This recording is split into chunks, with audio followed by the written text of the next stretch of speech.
Welcome to Cat and Jess Talk the Best, where we're going to be talking about IMDb's top 250 movies from April 12th, 2018. My name is Kat.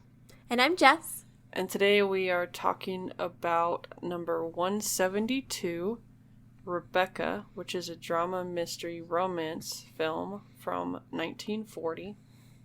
This has an 8.1 on 114,974 votes.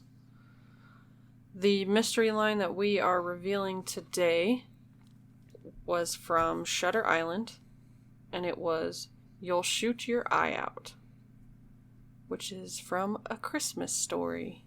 Nobody guessed that one. I'm a little amazed at that, actually.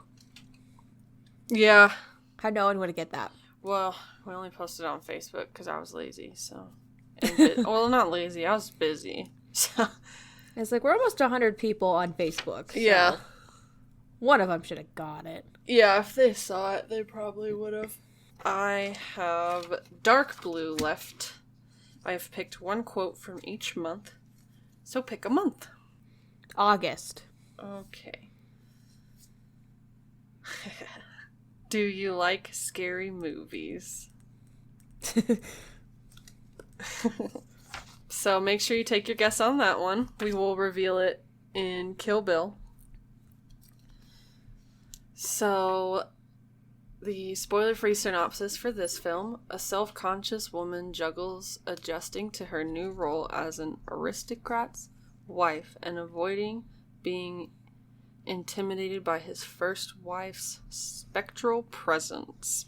Alright, so this is directed by Alfred Hitchcock. He has some other movies on our list, like Vertigo at 73, North by Northwest at 72, and my personal favorite of his, Psycho, which is number 33. Yep. This stars Laurence Olivier, Joan Fontaine, and Judith Anderson. Yep. So the ratings for this. On IMDb, 30.7% of users that have seen this rated it at an 8. Metacritic, it has an 86%. And Rotten Tomatoes, it has a 100% on 59 critical reviews. So 2 of the reviews, since we only have fresh. Harry MacArthur, it is a motion picture which grasps you to it from the first moment. God, I need to go to bed. And then Nelson Burns. The picture is so faithful in spirit and detail that the same eerie spell emanates from the screen as from the book. I can mostly agree with that. That's what I was going to say, Mike. Mostly, but I don't want to give anything away.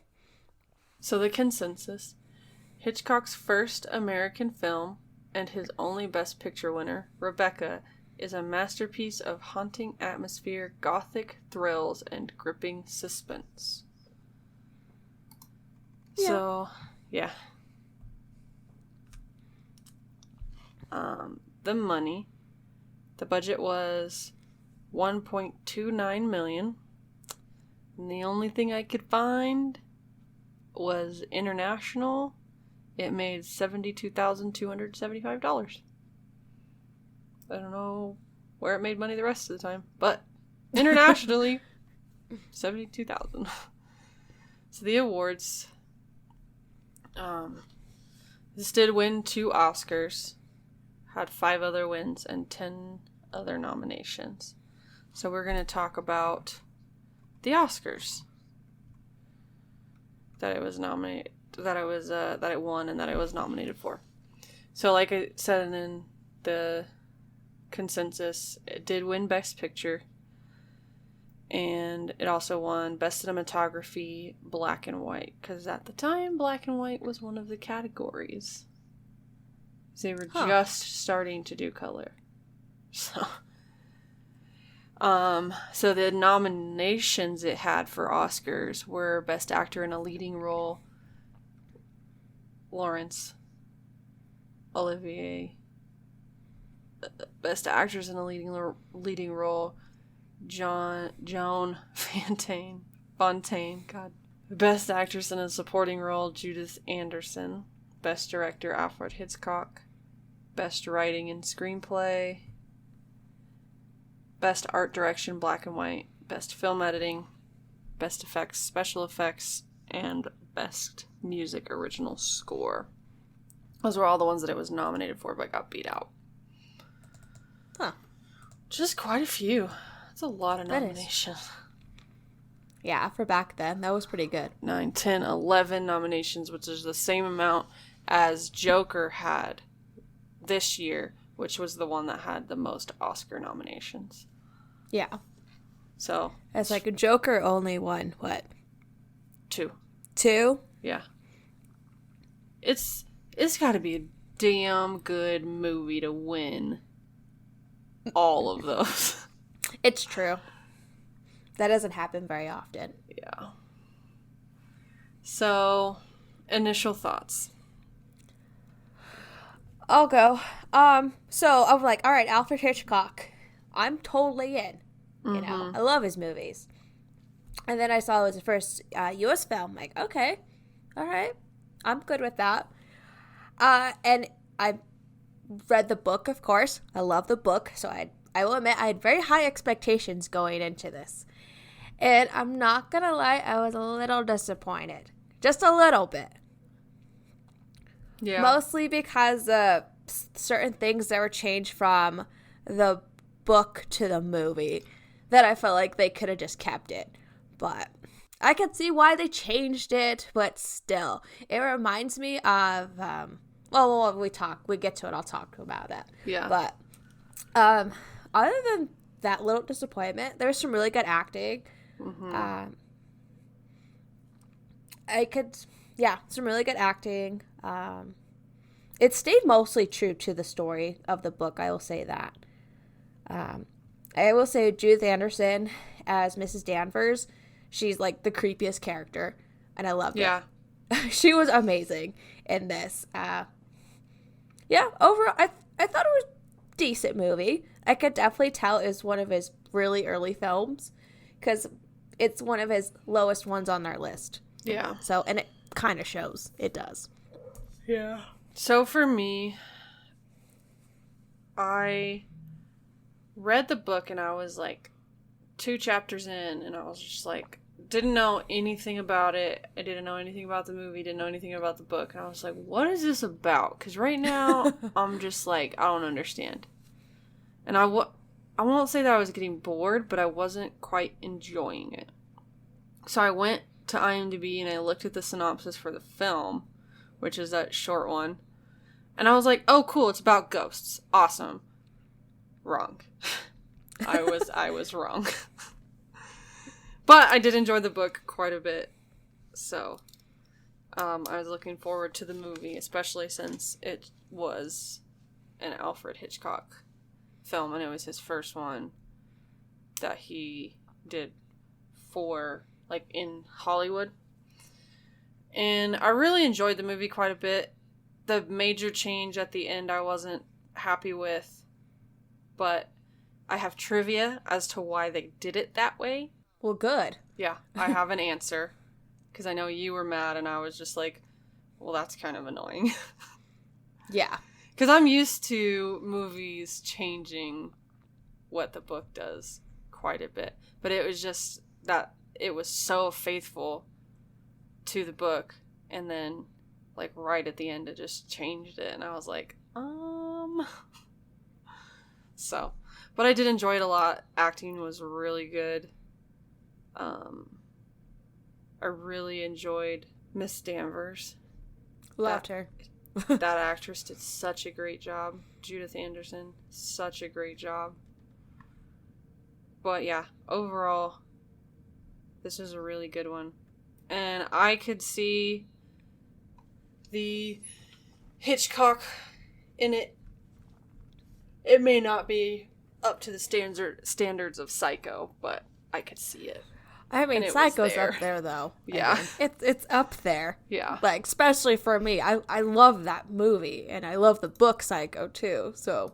Yeah, I'm ready to get that book and read it. Oh, I know. But when we get to Psycho and you read the book, you're going to get through that book so quickly.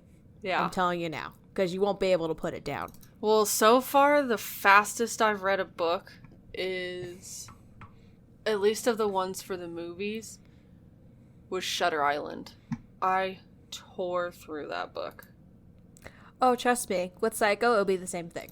Yeah, so I'm pretty excited. Because I love the movie Psycho, just like I love the movie Shutter Island, so I know that it's going to be that kind of similar situation. And FYI, Psycho will be in the movie theaters in October. Oh, cool. Perfect. Yeah, it's for its 60th anniversary this year. Perfect. Now it's just a matter of if I can go. But yeah, I think that's all I have for initial thoughts. Spoiler alert! Spoiler alert! Spoiler alert! Spoiler alert!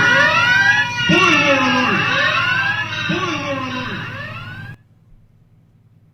That was your warning. If you haven't watched the film yet, then stop listening and come back after you've watched it.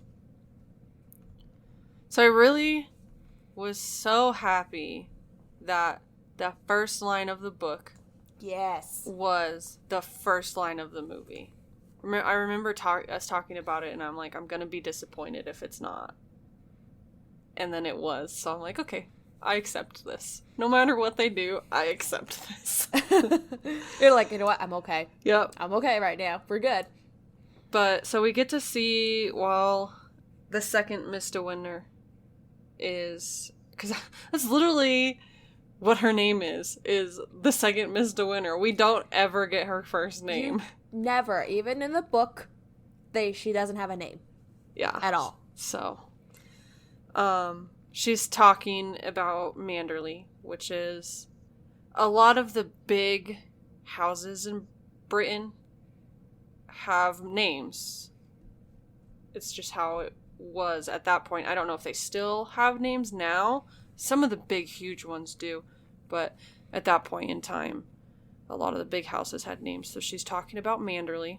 I was real confused in the book. I was like, where in the world is Manderley? Like, I don't understand what's going on. I was like, I don't know where Manderley's at. And looking it up really didn't do any good. It's like you just had to keep reading and then find out where it is. Yeah, it's in England. It's in England. Yeah. Quite a bit north of London is where they put it. But you see the Iron Gate of Manderley, and then you like driving down the little dirt road, and it's pretty overgrown. Like nobody's there. Like nobody's been living there for a while. And then you see it's really dark. And I loved this shot. I felt like this shot right here of the house was a classic Alfred Hitchcock shot. Like, thank you. I thought the same thing. Like the house on the hill for Psycho. Like the Bates house. Yep. Yeah. I thought the same thing too. I love that shot, so. It's like this desolate shell of a house. It's like no one lives there. Yeah. At all. And she's talking about like she wants to go back there, but she knows she can never get back there. And you're like, well, why is that?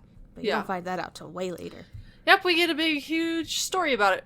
It's this is what I'm talking about. Movies love to start at the end. That happens all the time. All the time. And I'm just like, I understand you think that is the most appealing thing in the world, but sometimes I just want to go from the beginning and learn, not know where this is going.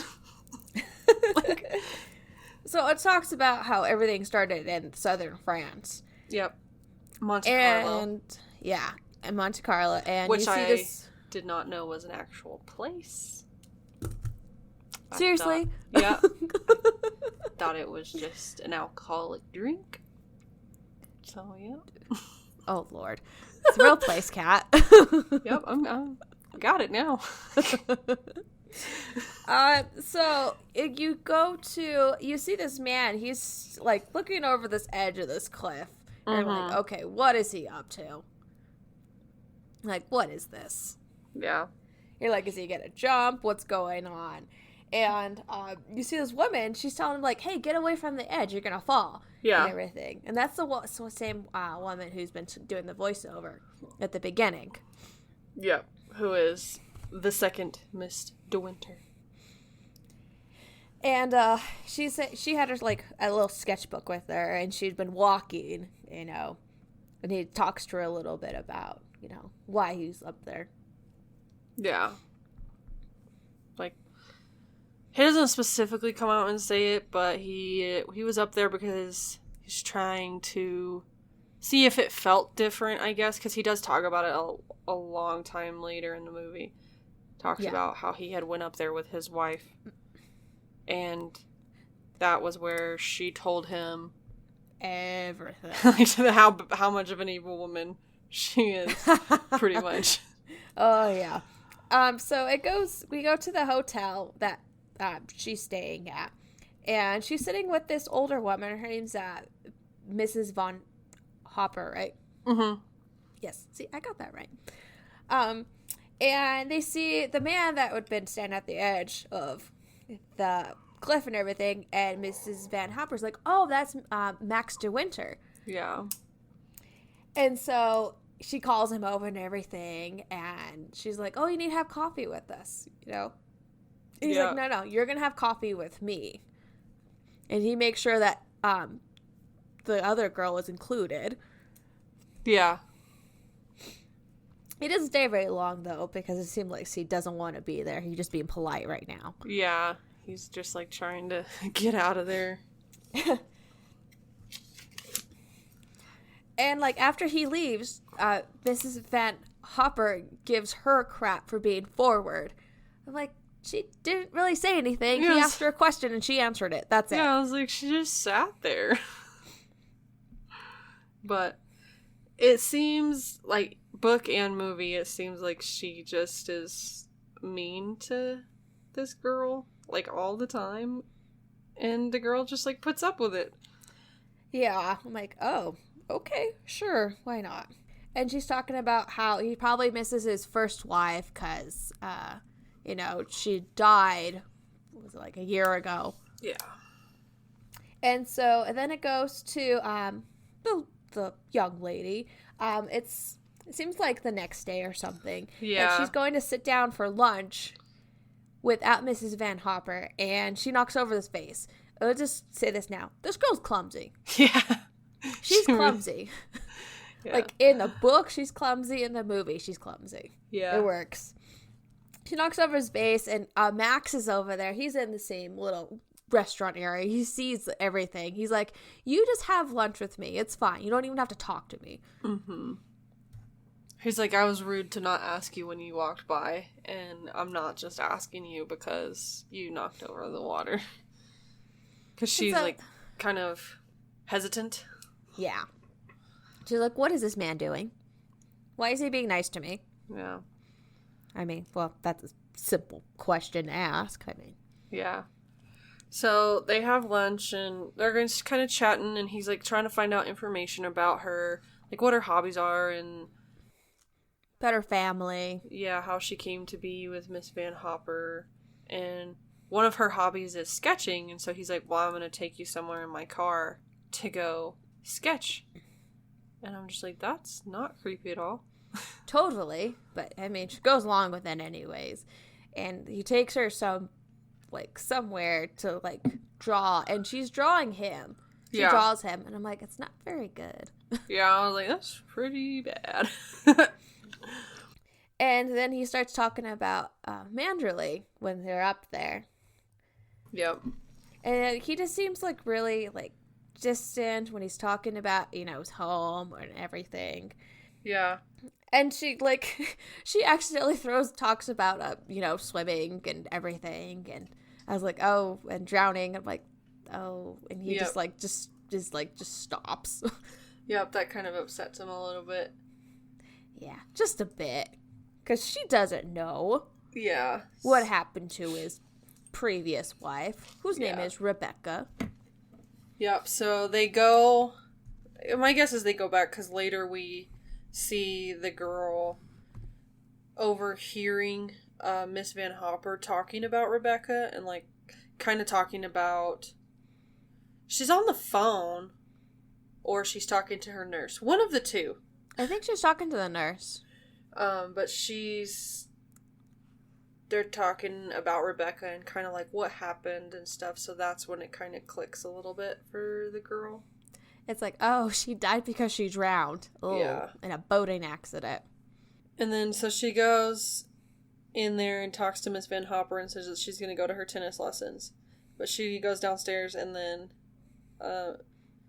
Maxim, that's Mr. De Winter's first name is Maxim. He takes her for a drive instead. That seems to, like, that's really what they do for almost the entire time they are in They Monte spend Carlo. a lot of time in the car. They also spend a lot of time together. You see also, like, them dancing together. Yeah. Yeah, and, like, there's this one part where they're driving in the car, and she's talking about how she wants to bottle this memory of being in the car with him. Yeah. And he's like, why? I wish that I could just forget things. Like, I don't want to remember the past. And she's like, this is just a good moment. And so she just flat out asks him, like, why are you being so nice to me? Why do you take me in your car? Why do you spend so much time with me? And he says he wants to spend time with her. Yeah. You know, and she asks her to call Maxim instead of Mr. De Winter. Yeah. Because he's like, that's what all of my family called me growing up, is Maxim. Because his name is Maximilian, like his full name. He's like a long-ass name. Like, Yeah. all right. I do the same thing. And, so it's like, I don't know. Later on, she gets flowers from Maxim and everything. And Van Hopper, she gets a letter from her daughter, who is in New York. Mm-hmm. And her daughter tells her that she's engaged. And like, oh, we gotta go now. Yeah. We gotta go see her and everything. So Miss Van Hopper's like, pack your bags, we're going to New York.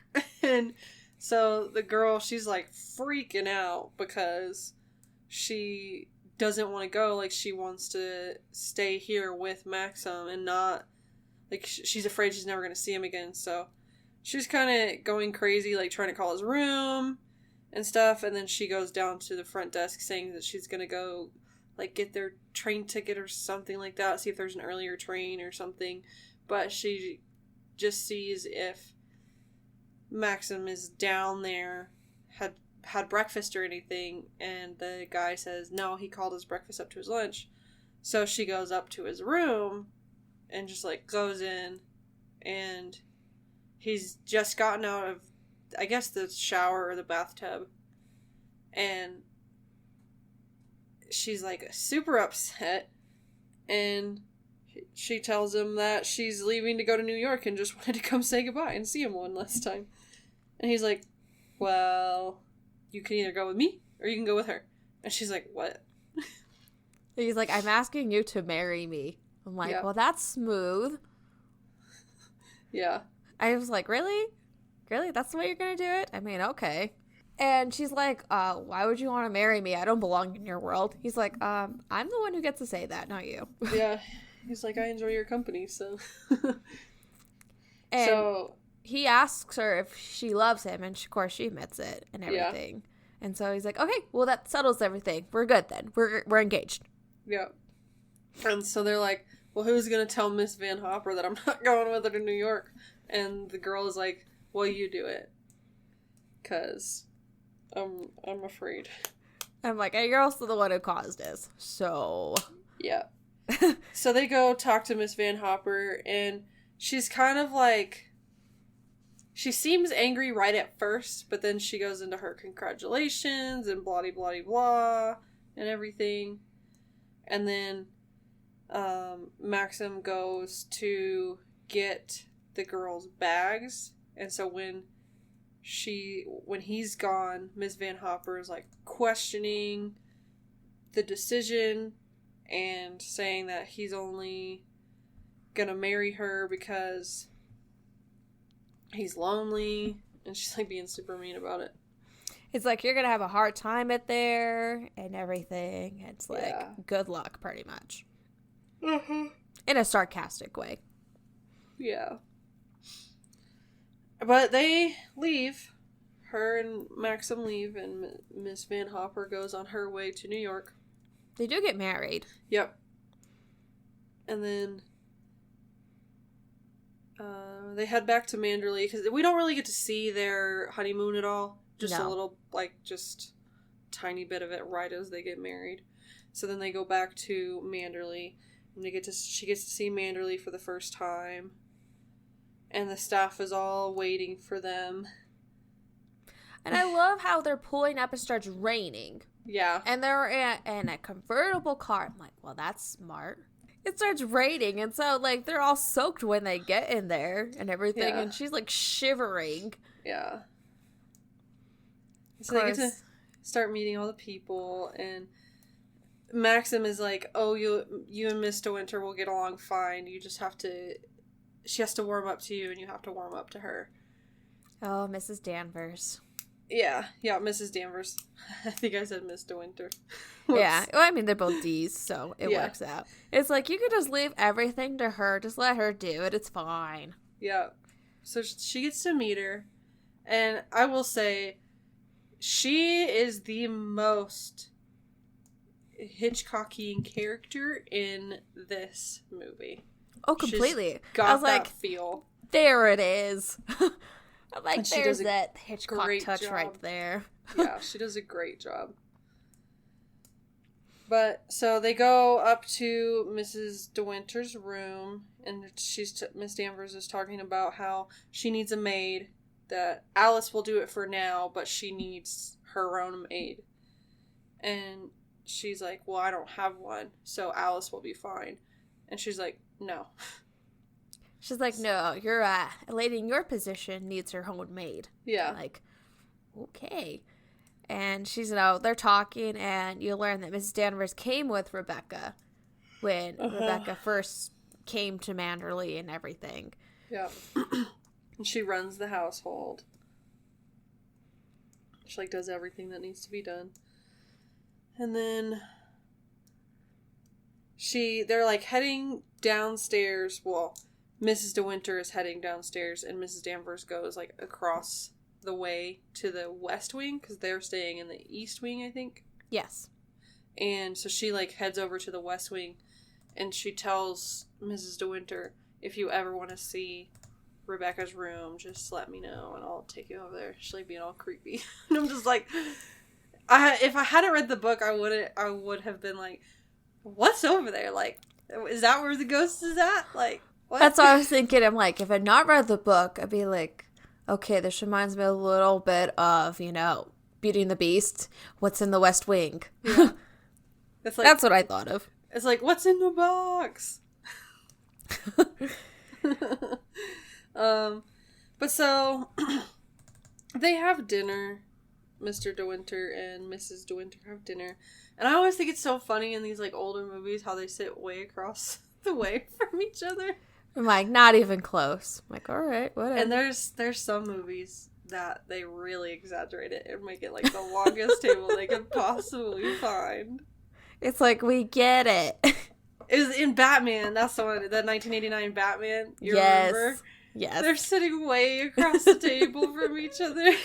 It's like, the bigger the table, the further distance away. Does that show how rich you are or something? I don't know. I think that's what it is. The bigger the table, the richer you are. I guess. Okay, we're going to confirm this now. I believe it's the next morning. Mrs. De Winters gets to meet Frank. Yep. Which is his business advisor partner thing. He runs the estate for him. Yeah. When really Maxim does it, but Frank is the next one under him. Yeah, they're partners in a sense. Yeah. And they're really good friends. And I love how this breakfast spread is. It's just a bunch of food spread out. I'm like, do you really need that much food for 3 people? It reminds me of when you go stay in a hotel with free breakfast. Yeah, I could see that. That's what it reminded me of. I'm like, is that where they got the idea for free breakfast at a hotel? Is rich people? I think so. Makes sense. And Maxim tells her like, as she comes in and meets Frank and everything into breakfast, he tells her, hey, my sister invited herself over, so we're having lunch with them. And I'm Surprise! Like, and she, like, gets all nervous, so she just gets some coffee, and she doesn't decide to have any food. I'm like, she's just a very nervous person. Yeah. Just how she is. I feel like I would be the same way, like, coming into an environment like that, not being used to it. Going into an environment like that where, like, everybody does everything for you and all you have to do is kind of sit around all day. I would just, like, probably lose my mind for the first week or so. It's like, I'd be bored. I'd probably lose my mind, and then I'd get used to it, and then I'd just read a ton of books. You're like, I'm gonna finish this book today. Yeah. I'm like, nothing else to do, and I don't like people, so I don't got no letters to write, so I'm gonna go read a book. Pretty much. I know you would do that. So Firth is like kind of like the butler in a sense. Uh-huh. He's showing Mrs. De Winters around, showing her like the ballroom and everything. And so she goes, like you, would automatically goes to the library. Well, because they had tea there last night after they got to the house. They went in the library and had tea. So besides her room, the dining room, and the library, that's like the only place she really knows where to go. So she's like, okay, well, I'm gonna go to the library. Hey, like, first tell him, like, well, the former Mrs. De Winters always used to go in the morning room after breakfast and everything, and there's no fire in the library till the afternoon. Yeah. And they kept talking about the morning room in the book, and I'm just like, what in the world is a morning room? Like, I don't understand. It's just like an extra room just to hang out in. That's what I'm guessing. I just considered it's like an office. Yeah, kind of. That's what I thought of too. I mean, because that's where like where Rebecca used to do all of her like business stuff. Yeah. Like write letters and do all that jazz. Yeah. So she's in there and she's like looking around and stuff, and she doesn't really know exactly what to do. But Miss Danvers calls on the phone, and she answers it, and Miss Danvers is like, Miss De Winter. And she's like, no, she's dead. I'm just like, oh my god. Classic. That cracked me up. I'm not gonna lie. And then she's like, no, this is Miss Danvers. I'm calling on the house phone. So I know it's you. Can you just look at the menu and tell me if it's good? Yeah.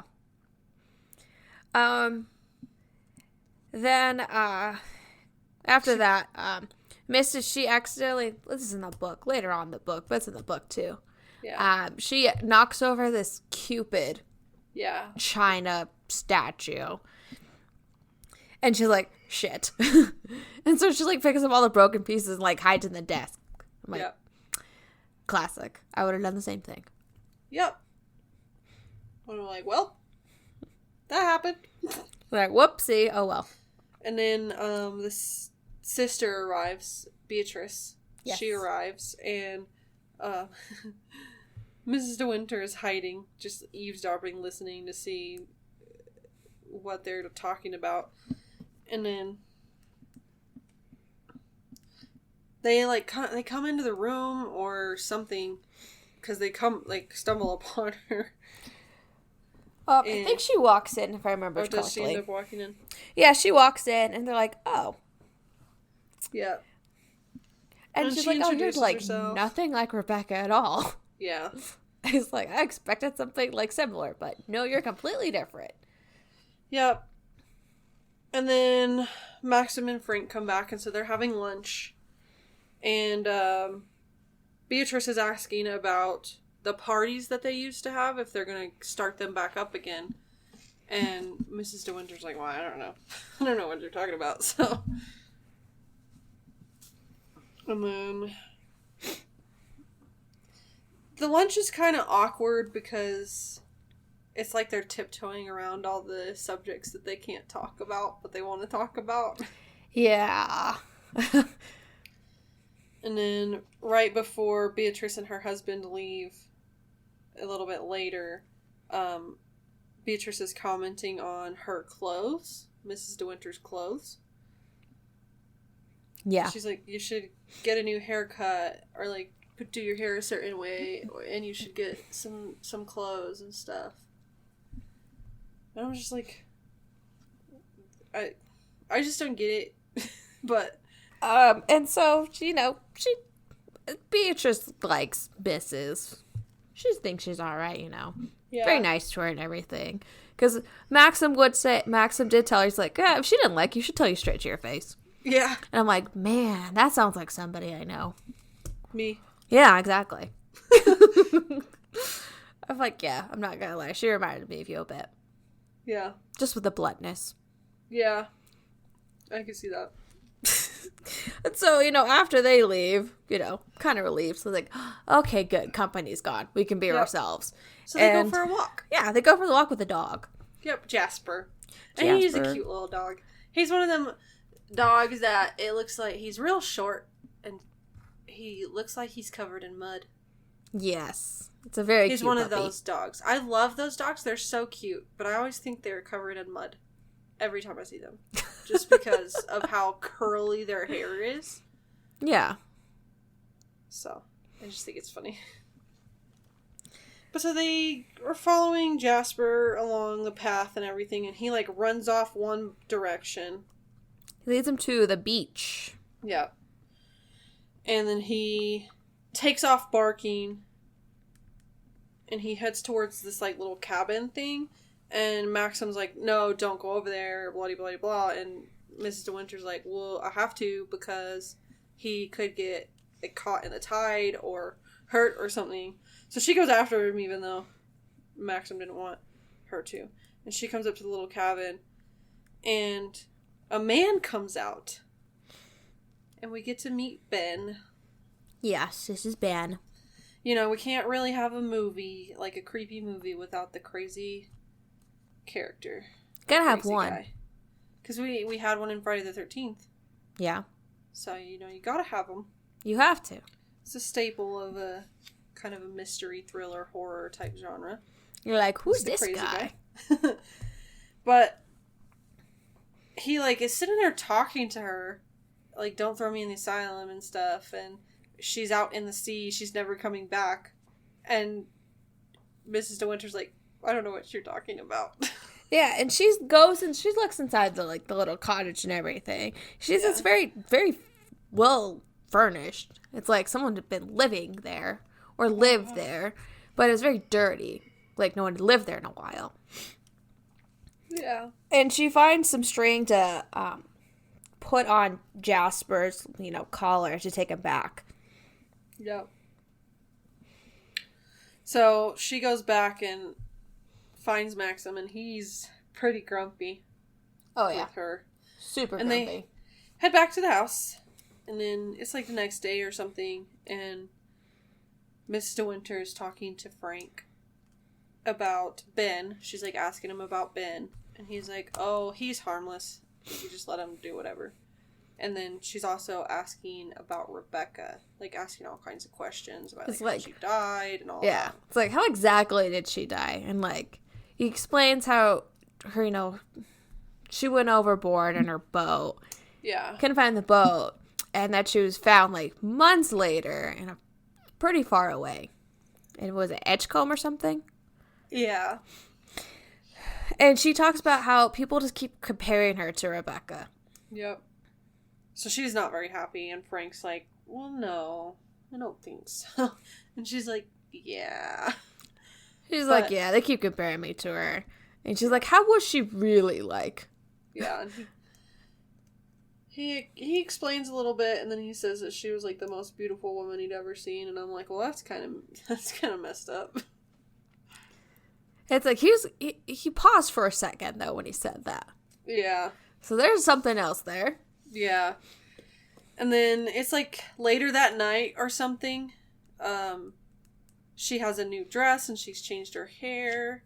And she's in there talking to Maxim. And he notices he doesn't seem very happy about it. And then they look at honeymoon pictures. In videos. Yep. Which I thought was kind of cool. Yeah, I mean, that wasn't in the book at all, but yeah, it was a nice little touch. And while they're doing that, Firth comes in. He's talking about how Mrs. Danvers had yelled at Robert, who was another one of the servants, and saying about how Robert supposedly stole the Cupid statue because they can't find it. Yeah. And of course, she's like, oh, yeah, he leaves, and she's like, I broke it. I broke it. And hid it. And then Miss Danvers comes in, and he's like, turns out she broke it and hid it in the drawer. So, it's all just a mix-up. It's like, it's fine. Yeah. And then they all leave and everything, and it's just Miss De Winter and Maxim in the room.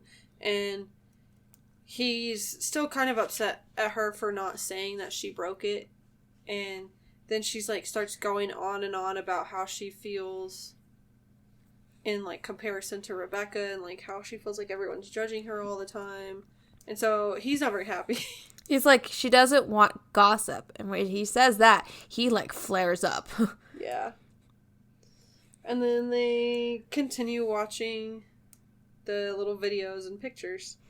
Yeah, and he's like, he tells her, he's like, I don't know if I'm a very good companion to you. Yeah. You should have married someone younger or something like that. He's not easy to live with. I'm like, well. Yep. And then we find out, I don't remember exactly when, but we find out that he has to go to London. Yeah, there's a note.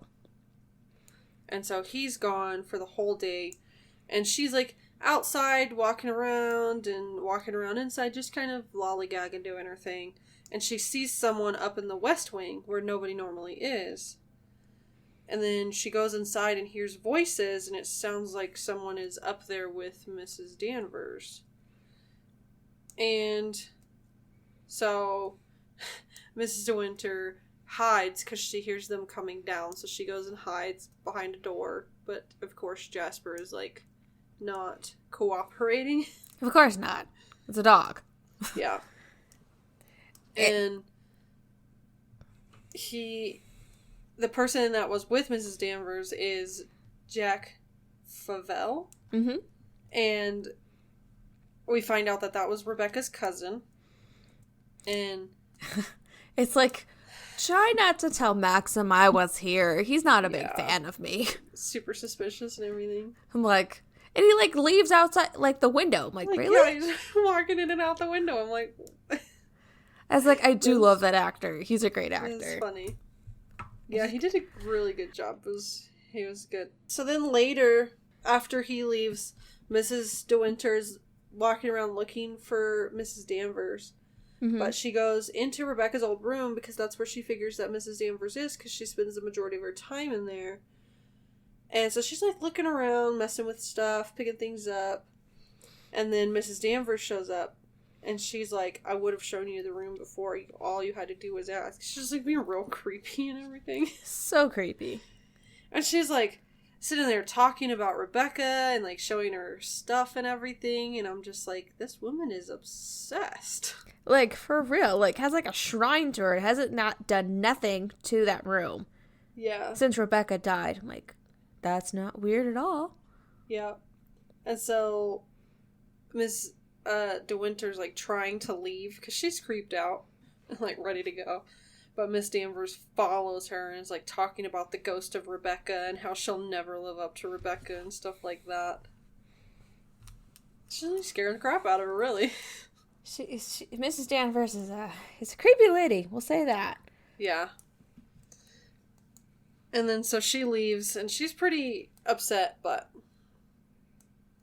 then I guess it's like the next day or maybe later in the day or something, and Mrs. De Winter has like a new resolve. Like, she doesn't want to be afraid anymore. She doesn't want to put up with the behavior that Mrs. Danvers has. And so she's like pulling all, she like calls for Mrs. Danvers to come in the room. She's in the morning room, and she like pulls all this stuff out of the desks and like gets gets it all out, and then she tells Mrs. Danvers to get rid of it all, and she's like, that's Rebecca's.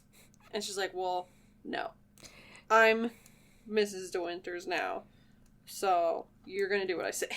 It's like, oh, snap. Love it. I was like, finally got some confidence there. And then she tells her that she won't say anything to Maxim about Jack being there. Then Maxim comes back and Mrs. talks to him. She's like, I want to have, like, you know, like a costume ball. And she's like, and I'll do everything, you know, to get it together.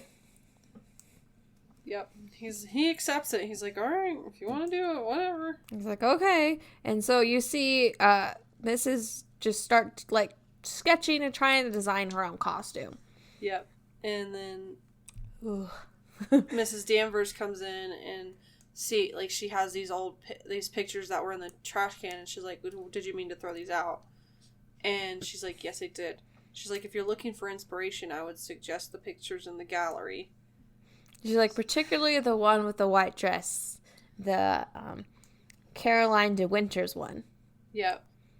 And so, of course, she's going to take that because Mrs. Danvers knows Maxim better than anybody, really.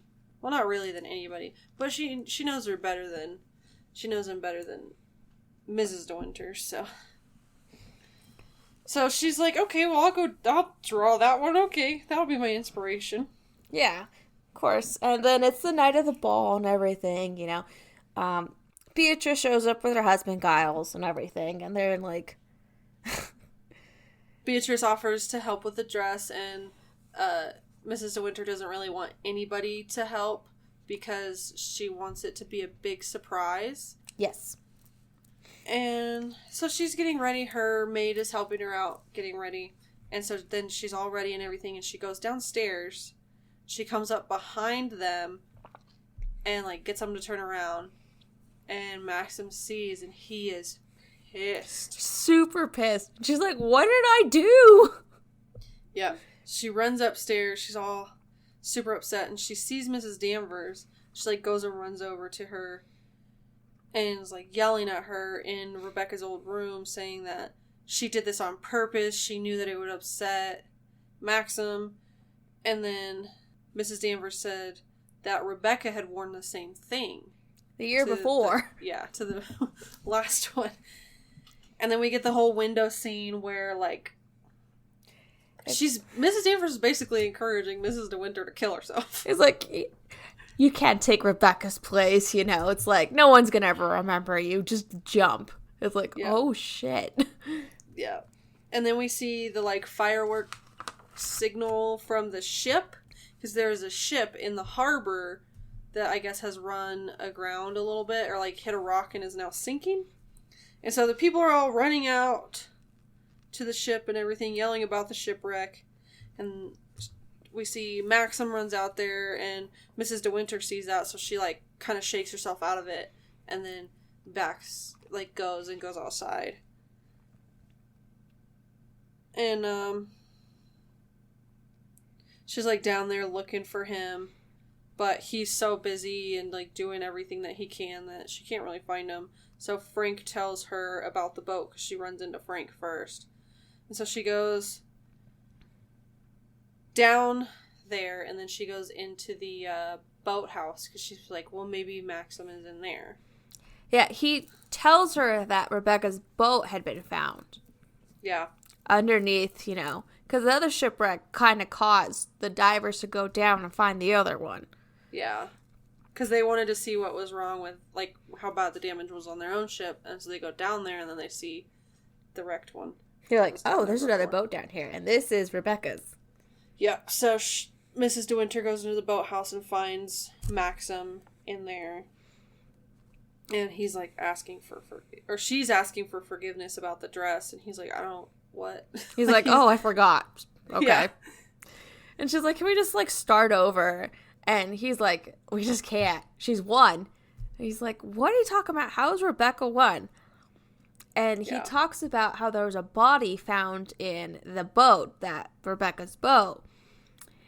And And Miss is like, oh, was there somebody else with her? He's like, no, that's Rebecca. Yeah. He says he just claimed an identified an unclaimed body up there as hers. It's her body in the boat because he's the one who put it there. Yeah.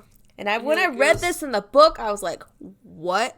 Yeah, I was like, oh my god. I text Kat and everything. I was like, I just finished this chapter. What? Yeah. Yeah, I did. Yeah. And she's like, what's going on? He like explains everything. He says about how he was out away to somewhere and she had come back from London, and she used to always take her concubines out there. She liked, let's just say it, she liked doing it. Yeah. So that's where she would always go because he forbid them from being in the house. So she would always take them down there. And there was one day he came back and she was down there. And so he thought that Jack was down there because Jack was one of her favorites. Which is really weird. Oh, I know. I thought that too. So he had previously forbidden Jack from coming to the house. So he was all pissed off and he went down there to confront them. And she was alone and she was telling him, like, if I have a kid, nobody's ever going to know that it's not yours, and you're going to have to watch him inherit this place and grow up here and this, that, and the other, just, like, making him so mad, like, ready to kill her. And he says that it was an accident, like, she fell. I'm like, I'm like, okay. And that's how she died. So he, like, took her out to... Yeah, she fell and hit her head. Yeah. He took her out to the boat and, like, went and, like, drilled holes in the floor and turned these things on to let the water in and then sunk the boat and came back to shore and everything. And I love how in this, he's talking about how when they first got together, Rebecca and him, how they just hated each other. She's like, okay, I'll do this. I'll make your house nice and neat, but you gotta let me do what I want. Yeah. And that at the cliff is where she told him everything. And I'm like, yeah. Jesus Christ, this woman's a nut. Yeah, so they play the perfect couple, but they're really not. No, they hate each other. Yeah. But Mrs. De Winter assures Maxim that she still loves him and that she thought that they never really got close because she always felt like he still loved Rebecca. He's like, no, I never loved her. Yeah. Ever. And then I guess they go back up to the house, or maybe it's like the next day or something, and Frank is calling, talking about there's going to be the inquest because of the body and everything. Yeah, and she had been talking to him. She's like, okay, you just got to say that it was an accident. The identified the other woman as Rebecca, and it was an accident. You weren't feeling great. You weren't well. Yeah. Trying to make up a story for him. Yeah. And then she's talking to Frith, and he's saying that everyone is shocked. Like, all the staff weren't expecting this to happen. All this, that, and the other. And then she's saying that she's happy to help. Like, if anybody needs anything, she's happy to help and stuff like that. And then we get them talking about the inquest. Like, kind of their plan going into it, I guess. Frank and Maxim and her. And then that's not long after that. There's like one scene where he goes and I don't know how he's supposed to identify some bones, but he's like has to go identify the bones. And I'm like, what? It says he identified her because of the rings and the bracelet she was always wore. Oh yeah, her that were in the cabin and stuff. Her jewelry. And then they go into the inquest and they're questioning Ben, and Ben's just like, don't throw me in the asylum. I didn't see nothing. I don't know. He's like, don't put me in there. I didn't see anything. I'm like, oh, he's so scared. Yeah. And then they're questioning the man who does like the yearly maintenance on Rebecca's boat. And he's, like, talking about how there's no way that boat would have went down on its own. He's like, the holes are made on purpose. Yeah. And then so they're questioning Maxim, and he's, like, getting upset, which is not good. No. And, so Mrs. De Winter, she's like, can't take it, so she faints. Yeah. And he's like, oh, she's fainting. And it, like, helped him, like, calm down. Yeah. So they go back to the car, and Jack shows up while they're sitting in the car having their little picnic, and he, like, climbs in. Or Max walks off and does something, and Jack shows up and is, like, talking to Mrs. De Winter, and then Maxim comes back. And then Jack, like, invites himself in to their little picnic, and he's, like, insinuating that he knows what Maxim did, and he's, like, trying to blackmail him. Yes. And so Maxim's like, we're gonna go somewhere else to discuss this, and they go to, like, this little bar or something, and they bring the Colonel in. Maxim tells Jack to, like, repeat what he says, and, like, about accusing him and everything.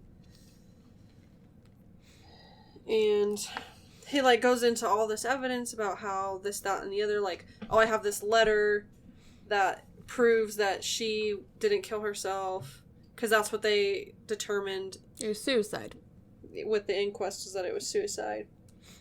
And he's like, well, I have a witness then, because they don't believe him about the note.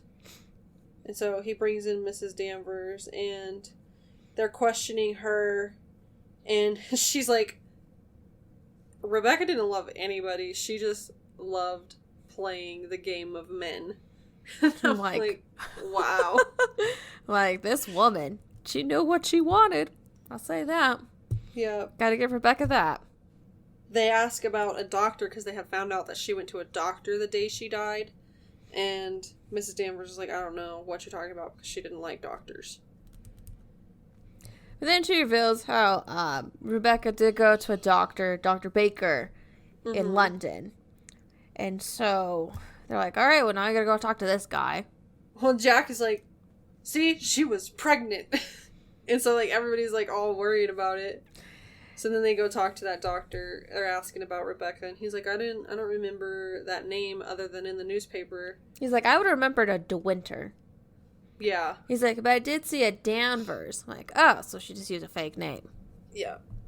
And then, so the doctor, like, is talking about how she was, like, super sick, like, she was dying, she only had a few months left. She had cancer. Yeah, she was not pregnant. She thought she was, and that's why she went to the doctor, and so they're doing all these tests, and then that when she went and saw him the day that she died, he gave her the news. Yeah. And that's she's why... like, just give it to me, I don't care, just tell me. And that's why she pretty much, like, when she talked to Maxim, she made him, like, angry, so it would, like, you know, look like it. She's like, I want this to be quick. Yeah, so the doctor is, like, insinuating that she killed herself. Like, he didn't flat out say it, but he's like, she was gonna die anyways. It's so like, I wouldn't be surprised if she did. It's like a matter of months. It was that late stage. Yeah. And then so the inquest is officially over. And, Maxim, like, tries to go talk to Frank and tell him about it. But Frank's like, you don't have to tell me anything, I already know. I'm just like, so this dude knew the whole time. He knows how to keep his mouth shut, though. That's a good friend. Yeah. Say that. And then he goes to, Jack is making a call. He calls Mrs. Danvers. He talks about how Rebecca had cancer and that she was going to die anyways. Yeah. And of course, Mrs. De Winter was sent home because, you know, she had fainted. Yeah. And so Maxim and Frank are heading back to Manderley. Yeah. And Maxim's like, I feel like I need to get back there soon. I feel like there's something wrong. Yeah, so they're, like, hurrying back and everything. And they see, like, this light on the horizon. And Frank's like, it's not, like, it's only, like, 4 o'clock in the morning. Like, that's not dawn yet. Or, like, 3 o'clock in the morning. He's like, there's no way that that's the sun. And Maxim is like, no, that's Manderley. So they get back, and the whole place is on fire. Yeah. And everybody's, like, running around outside all crazy and everything. And Maxim finds Mrs. De Winter. And then they say that Mrs. Danvers is still inside. She's the one who lit the fire. Yeah, it's like, she went crazy. Was, like, yelling about Rebecca and lit the fire, and she's still inside, and then we see her, and she's, like, she's yelling something, but you can't really hear what she's yelling, and then this beam falls on her, and she dies. And then, like, flames are going, and it focuses, the flames are around everything, and the camera focuses on this pillowcase that Mrs. Danvers had made for Rebecca with her R on it. Yeah. That's how the movie ends. Yep, that's it. So, the music for this is by Franz Waxman. He lived from 1906 to 1967. He was known for Sunset Boulevard from 1950, Bride of Frankenstein from 1935, and Suspicion from 1941. The first thing he ever worked on was Noah's Ark from 1928. He did win 2 Oscars and a Golden Globe. So his 2 Oscars were Best Music Scoring of Dramatic or Comedy Picture, A Place in the Sun, in 1952. And then Best Music Scoring of a Dramatic or Comedy Picture, Sunset Boulevard, in 1951. And then he also won the Golden Globe for Best Original Score in 1951 for Sunset Boulevard. And I will say, like, for the most part, this music was fine. There was a few times it was kind of loud. That happens sometimes. I've noticed that. I was like, some of these older movies, they're like, you're trying to listen to the conversation, and the conversation turns to something suspicious, and they're like, uh-oh, I can't really hear the conversation anymore. Because the music gets all loud. But I mean, for the most part, it fit really well, so I will say I do like the music. It was just, there was some times when I was like, okay, we can tone the music down just a little bit. It's a bit loud. Just a little. But for the most part, it was fine. Yeah. So I do have things to compare this to. So there was a 1979 TV miniseries. I don't quite know how many episodes it was, but it was a BBC production. Okay. And then there was a 1997 TV show miniseries that was 2 episodes, which it was also British, which I was able to watch all but 45 minutes of. Okay. It was like 3 hours. And I was like, I'm tired.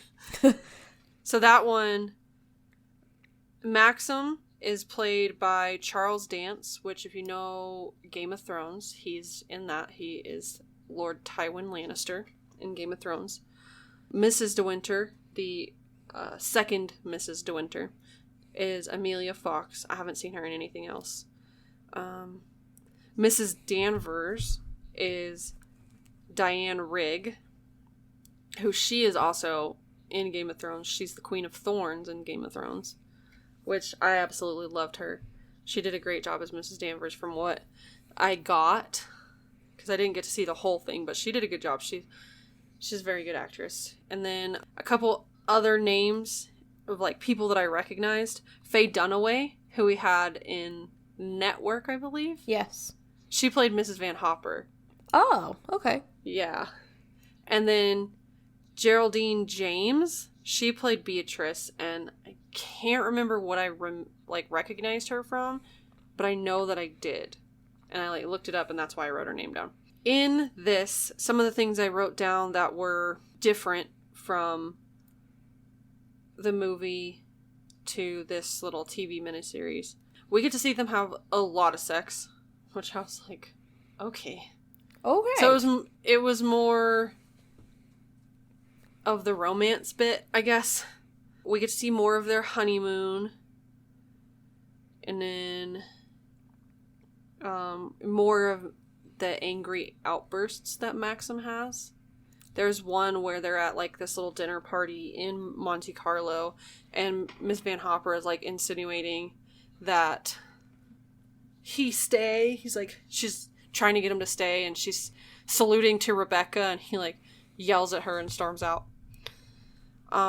One major thing is, you know, in the book we get to meet Grandma. Yes. And then in this TV show we got to meet Grandma. Oh. And so it played out pretty much exactly like it did in the book, where she gets upset because it's not Rebecca. We get to see more of the visits, like with her going and making calls to people and like visiting with people who she does in the book. We get to see the ball, like they actually did the ball sequence correctly. Oh, okay. Where you actually see the ball and everything. The actor that played Ben, I feel like he was so great in this little TV show. Oh, good. Like, he convinced me that he was crazy. And then it was kind of cool because, like, the part where they talk about, where he's telling about how he killed Rebecca, he strangled her instead of so. Like, because, well, of course, in the book, he shoots her. Yeah, he shoots her in the book. That was, like, the big major change. Which I do have trivia about that once we get to it. And then there is so that's all that I got for, like, as far as I got in there. Like, they had just found the body and everything, and they were gonna get started on the inquest, but I turned it off because I was tired. Okay. Well, at least you watched it. Yeah, I got through most of it. And it was actually really interesting, and it followed the book really well, so I liked that a lot. And they weren't bad actors either, so that was a good thing. Mm-hmm. Then there's two more, technically. A 2008 TV movie that they did, Italy made it. So I couldn't find that one to watch it. Same with the 1979 one, I couldn't find that either. And then coming up... Yeah. On Netflix this year, I don't know if it's going to be a movie or if it's going to be a TV show, but Netflix is currently in post-production of it, and I gotta let me look, because I gotta tell you who's playing everybody, because I like the girl that they have playing Mrs. De Winters. Okay. Yeah. Yep, it should be out on Netflix this year, and Lily James, she is playing Mrs. De Winter. Okay. And then Armie Hammer, he's playing Maxim De Winter. Kristen Scott Thomas is playing Mrs. Danvers. Which Lily James is from the Cinderella, the like live action Cinderella they did. She was in that. She was Cinderella. Oh, okay. She was also in the second Mamma Mia movie. She played... I was like, I'm not a fan of Mamma Mia, so... I watched Cinderella. I haven't seen Cinderella. I've seen Mamma Mia. What? That's weird. Yeah. My mom wanted to see it, so I watched it with her. Oh, okay. I was like, you willingly watch a musical? Really? With my mom, yeah. Few people. So, Kristen Scott Thomas, the four that she's known best for is The English Patient, 4 Weddings and a Funeral, Only God Forgives, and Gosford Park. I'm trying to look. She was in the 2018 Tomb Raider, but I don't recognize her. I've seen that movie. I've only seen it once because it wasn't very good. I'm trying to look and see what else I've seen her in. I don't think there's anything really. But, so, yeah, that should be out this year on Netflix, if not early next year. All right. So we'll see how that goes. Because, I mean, it's Netflix. You know they're going to do a good job. Because they are so good at their TV shows. Because I'm pretty sure it's a TV show that they're doing. That's true. They are pretty good at the TV shows. They are so good at their TV shows. So if it's a TV show, I really trust them. If it's a movie, sometimes their movies are 50-50, so we'll see. Yeah, that's true. I was like, the book really, we talked a little bit as we went along. Yeah. I was like, the big difference was what happened to Rebecca. Yeah. Because in the book, he literally goes down and he's planning to kill her. Because he's just done. He's pissed. And she pretty much just, like, lets him do it. Eggs him on. Yeah. She eggs him on and he does it. He shoots her. Like, straight in, like, the chest. Yeah. And then the other kind of, like, major difference is, like, how the ball plays out. Because, like, they actually go through the ball. Whereas this one, she's like, she runs upstairs and then confronts Mrs. Danvers, and then the ball's over, and that's all we get. Yeah, we don't actually get to see any of the ball in the movie. I can see why, time-wise. Yeah. I can see that. I mean, I wasn't too sad about that. Yeah, and then the inquest, they finish the inquest and determine that it's over, like, she committed suicide, and then... Everyone's back at Manderley. Yeah, then Jack comes and, like, confronts Maxim, and he calls the colonel to come and, like, witness, and that's when they discover about the doctor and everything like that. Because Mrs. Danvers had Rebecca's, like, date... Planner. Yeah, her planner. You know, what she did every day and everything. Yeah.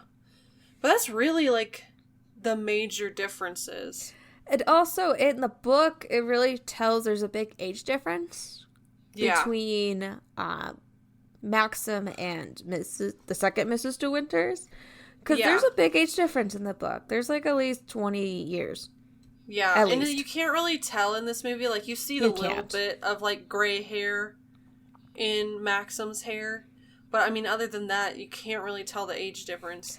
Yeah. That is the thing that I liked about that show, the miniseries I watched, the 97 miniseries, is you could really tell the age difference. And they talked about it a lot. I'm just super curious. Like, the age difference just in the actors.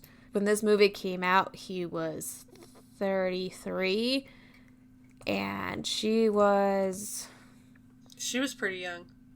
There's a 10-year age difference, so she was 23. Okay. Yeah, so she was pretty young. Still... there's a big age difference in the book, I'll say that. Yeah. There is one more comparison I want to do. It's not like a movie or a book or anything. It's, I was watching this, and there would be times when Laurence Olivier would, like, he'd have these facial expressions, and I'm like, why do those facial expressions look so familiar? And Evan Peters, he is a huge star for American Horror Story. He makes facial expressions like Laurence Olivier. And I was, like, sitting there trying to figure out who it was. Like, it was bothering me so much. And then I finally figured it out. And then I was, like, trying to look to see if they were at all related. And they're not. So I think that Evan Peters just watched him a lot. Probably. And took his, like, acting style from him, because he reminds me so much of Laurence Olivier. So it was one of those, I was just like, oh my god, because there's one season in it's American Horror Story Hotel where he looks like the costume that he's in for that season, he looks like Laurence in this movie. Oh, wow. And that's really where it, like, connected for me, is that season. That's how I figured it out, because I'm like, it was American Horror Story, and it was the hotel season that really, like, got it for me. And then so when I looked it up, I was like, oh, that's what it is. So, trivia. Go ahead, do yours, please. Yeah, I have two. So the first one is about the death. So at the time, there were certain rules that movies had to follow. And I don't remember what they all are, or what they all were at that time. I just remember there was one of them that you could not have a crime in your movie and someone get away with it. So since he got away with the crime of killing her in the book, they couldn't do it that way in the movie. They had to change how she died because they weren't allowed to let him get away with the crime. Yeah, but then that makes me think of Gone with the Wind. I haven't seen that. I've been avoiding it. Cat. Because I want to talk about that. And then the other one that I had was, apparently all of the cast hated Joan Fontaine because she was a terrible actress when she first started. I guess this was like one of her first movies and she was not very good. So Alfred Hitchcock had to like continually coach her and tell her and do everything and like explain to her how she was supposed to do it. So everybody kept getting all mad at her because she would take forever to do things. But then apparently in his next movie that she was in, she was great. Like, she didn't need any coaching at all. So she got all of her coaching and instruction in this one, and she just, like, took it to heart. Well, I think part of that was because Laurence Olivier was kind of a dick to her. Yeah. He was a dick to her. It's just plain and simple. Well, and he didn't like her because she wasn't good, and she was, like, getting all the attention from the director. That's well, why he was she a dick to also her. wasn't his girlfriend. Let's not lie. He wanted Vivian in there. I got a couple. So, Alfred Hitchcock told Judith Anderson not to blink when she was playing. To give her the extra creepy feel to her. Yeah. I'm like, nice. Nice. I approved of that. What else? Where was someone else looking at? Oh, this one, I was like, this explains why, and also part of the reason why it's probably changed too. Alfred Hitchcock usually gets involved with the writing of the scripts. He was banned from it. Yeah, I remember that. I'm like, he had his own script written and everything, and then the producer was like, no. Yeah, and so he's like, okay, well then you're not allowed to be on my set then. Yeah. And I'm like, oh Lord. But I do have one more. I just remembered. Yeah. Since he wasn't allowed on since the producer wasn't allowed on the set, he had a spy. Mm-hmm. The script girl was his spy. So like he would tell Alfred Hitchcock like how to do a specific thing, and then Alfred would be like, okay, and then not do it, and then the producer would find out and come back and tell him, I know you didn't do it this way, I need you to do it this way. And then eventually Alfred Hitchcock found out it was the script girl, but he couldn't get rid of her because she was the producer's guy and worked on every single movie that producer did. She was the script girl for. So it's like, I remember that one. So Manderley is actually a model. If y'all didn't know that. It's a model. I could tell, but it's a very well done model. I will say that. Yeah, it was really well done. I was like, it's half the size of what Manderley would be. I mean, and he's very good at doing that. He had to convince, of course, the producer to let him do it. He's like, trust me, it's much better this way. It is. And I'm like, he's done that. He did that for his other movies, too. I'm like, I know for, like, Psycho, he did that. Because I know the Bates house is not that big. Yeah. What else? I think there's one more I want to talk about. I always like this one. So Alfred Hitchcock always tries to put himself in his movies. Yeah. You know, his little cameos. I mean, he does that. So it's his cameo is when he's Jack is on the phone talking to Mrs. Danvers, and you see Alfred Hitchcock walk by quickly. Okay, that's what I thought. That's him. I thought that was him. Yeah, you have to catch it because it's pretty quickly. So you're like, oh wait, there he is. That's what I was like. I always try to look for him in his movies.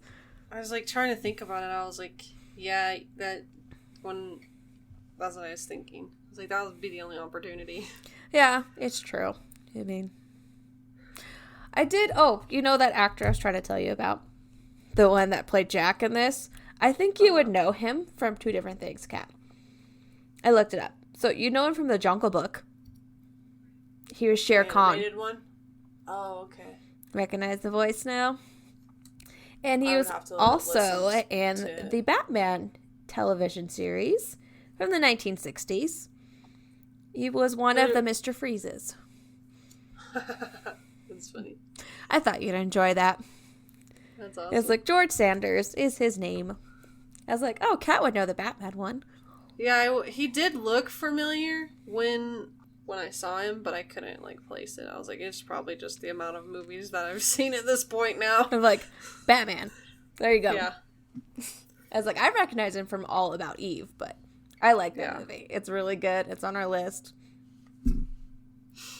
Hopefully you'll like that one, but we'll see. We'll see. We'll get there. So where it has been on the list before, in 2010, it was number 107. In 2012, it was number 124. In 2014, it was number 144. In 2016, it was number 172. In 2018, it was number 174. And as of today, when we are recording, it is number 225. And then previously, number 172 was the 2010 list, Lock, Stock, and Two Smoking Barrels from 1998. The 2012 list, $1 Million Baby from 2004. The 2014 list, Platoon from 1986. Of course, I said already, Rebecca was number 172 in 2016. The 2018 list, Kill Bill Volume 1 from 2003. And then as of today, when we are recording, Wild Strawberries from 1957 is number 172. So that one's coming up. So our podcast trivia. So this is our second movie that we've had from 1940. The first one we had was The Grapes of Wrath. It's the only one that has around 115,000 votes. Just below it is Infernal Affairs, The Princess and the Frog, and Friday the 13th. And just above it is PK. It's also not bad company. Yeah. And then, like we said, this one has 100% on Rotten Tomatoes. The other ones that do are Three Colors Red, Lahane, The Terminator, The Grapes of Wrath, The Maltese Falcon, Before Sunrise, The 400 Blows, The Wages of Fear, and Stalker were all movies that had 100%. And we liked half of those. Yeah, I was going to say, and that is exactly the perfect example of why I half the time trust critics. Exactly. Then Metacritic, this had an 86%, which was along with Dog Day Afternoon, Nausicaa of the Valley of the Wind, Aladdin, $1 Million Baby, and Persona. So some that we liked, some that we didn't. Yeah, so. And that is it for our podcast trivia. So, favorite line? I didn't know companions could be bought. Yeah, it cracked me up. Do you think the dead come back to watch the living? It wouldn't make for sanity, would it, living with the devil? She was incapable of love or tenderness or decency. And happiness is something I know nothing about. Okay. I don't think I had any of those. Oh, that's good. Of course, I had to write down the first line. Of course. Last night, I dreamt of Manderley again. Which would you prefer, New York or Manderley? His awkward proposal. Totally awkward. Listen to the sea. Rebecca has won. Because I put it there when he's like talking about the body. And I think that's it. Yeah, that's all I got. Some different lines. Mm-hmm. What's your favorite of yours? The last night I dreamt of Manderley again. Because I was just so happy that it was the first line of the book, that it was the first line of the movie as well. I was so happy about it. I mean, I'm not, like, stuck on any of mine, so we can go with yours. You want to do that one? Yeah. Okay. It's like, and it is the... I remember us talking about it, and I remember saying that I was going to be upset if it wasn't the first one, like if it wasn't the first line. Yep, so and it is the very first line of the book. Last night I dreamed I went to Manderley again. Yep. I know, I have my book next to me. And they changed it just a little bit, because the line in the movie is last night I dreamt of Manderley again. Yeah. So it's changed a little bit, but it's still, it's that sense. Yes. I'm good with it. Okay. So, what is your rating?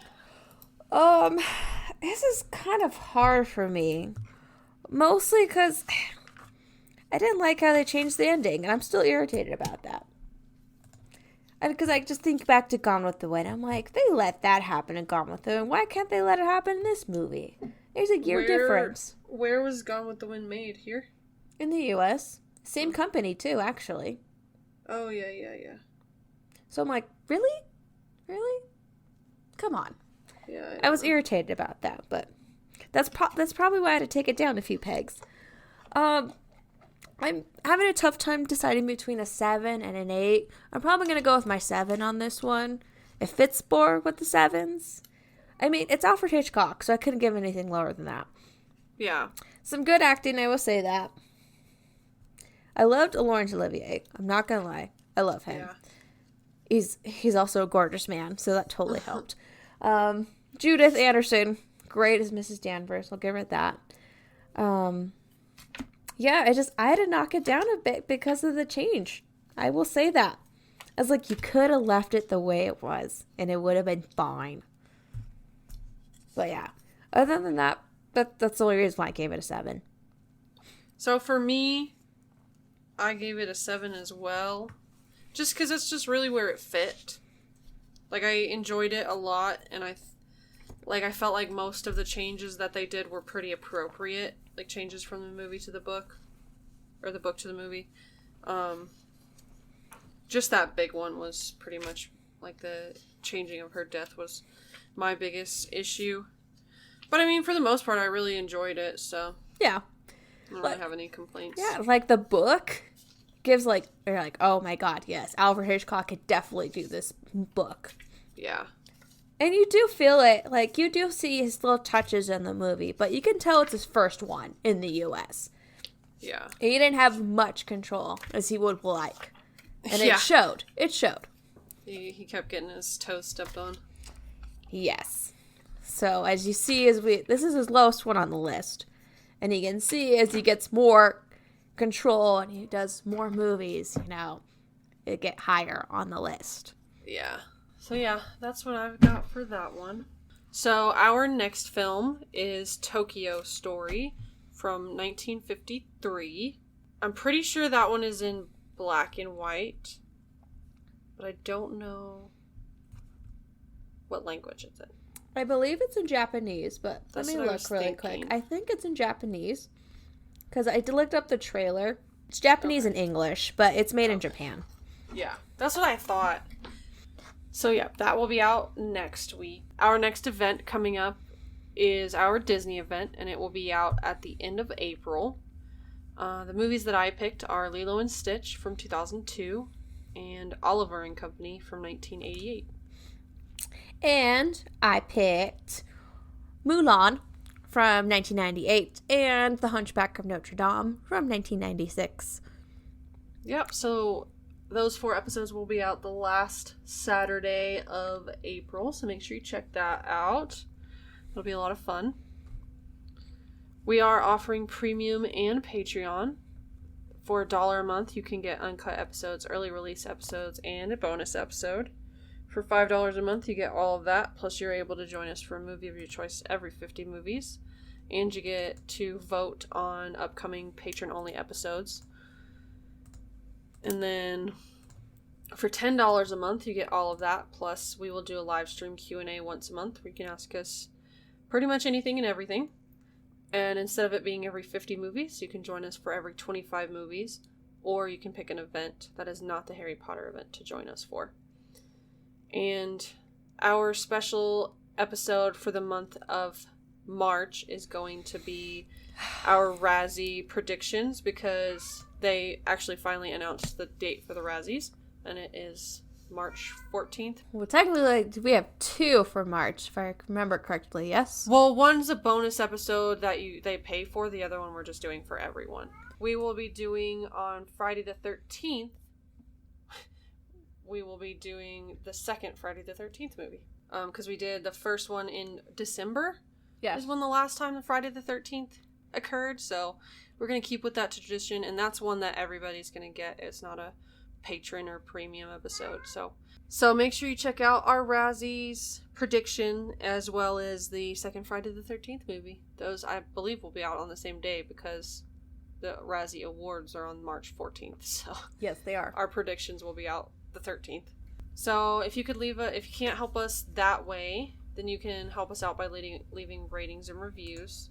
Ratings help us get new listeners, and reviews help us to know what you guys like and what you don't like. You can talk to us on Facebook, Twitter, and Instagram. All the links are in the show notes, or you can email us. And all of our music is by Audio Binger. You can find him on Facebook, YouTube, and his website, audiobinger.net. So until next time with Tokyo Story, thank you so much for listening. Bye. Bye.